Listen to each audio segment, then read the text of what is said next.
Knock करना ऐसे आते हैं।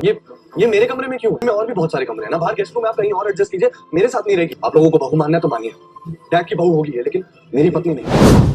ताज का तख्ता पलट। सुबह की हवेली आज और भी भारी लग रही थी।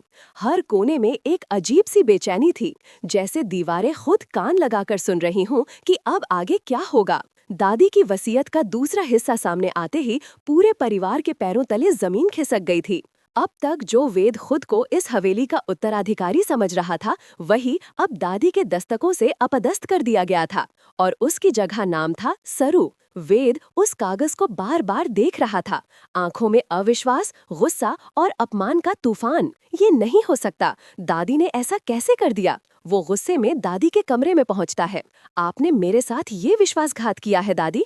जिस लड़की को हमने पनाह दी, आपने उसी को हमारा ताज पहना दिया। दादी शांत स्वर में कहती हैं, ये ताज खून से नहीं, हक से मिला है वेद, और सरू वो हकदार है जो तुम्हारी सोच से कहीं ज्यादा समझदार है। वेद बौखला जाता है। मैं आपकी बात नहीं मानूंगा, ये सब खत्म नहीं हुआ है। वो कमरे से निकलता है और सबसे पहले जाकर मिलता है अनीका से, जिसे वो अब तक भूल चुका था। आज उसका साया ही सहारा बनता दिखाई देता है।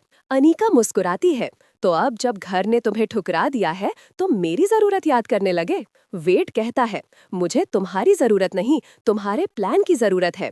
अगर सरू को हटाना है तो तुम्हारे जैसे चालाक दिमाग की जरूरत है। अनीका ठंडी सांस लेते हुए कहती है, मैं हमेशा से तैयार थी, बस तुम थे जो देख नहीं पाए। अब सुनो, खेल बड़ा होगा। शतरंज में ताज सिर्फ राजा का नहीं होता, कभी कभी वजीर भी तख्ता पलट कर देता है।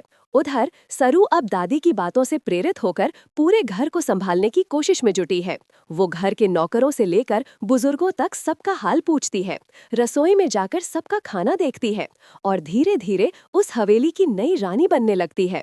लेकिन तभी एक नया मोड़ आता है। घर के लॉकर से दादी की वसीयत की कॉपी गायब हो जाती है।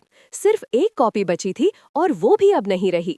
घर के लोग सरू को ही शक की निगाहों से देखने लगते हैं। तारा सबके सामने कहती है, इतनी जल्दी रानी बनने का शौक है कि दस्तावेज भी चुरा लिए। वेद, जो अब तक चुप था, अब बोलता है, अगर सरू बेगुनाह है तो साबित करे, वरना हम सब मानेंगे कि ये सारी कहानी एक सुनियोजित साजिश थी।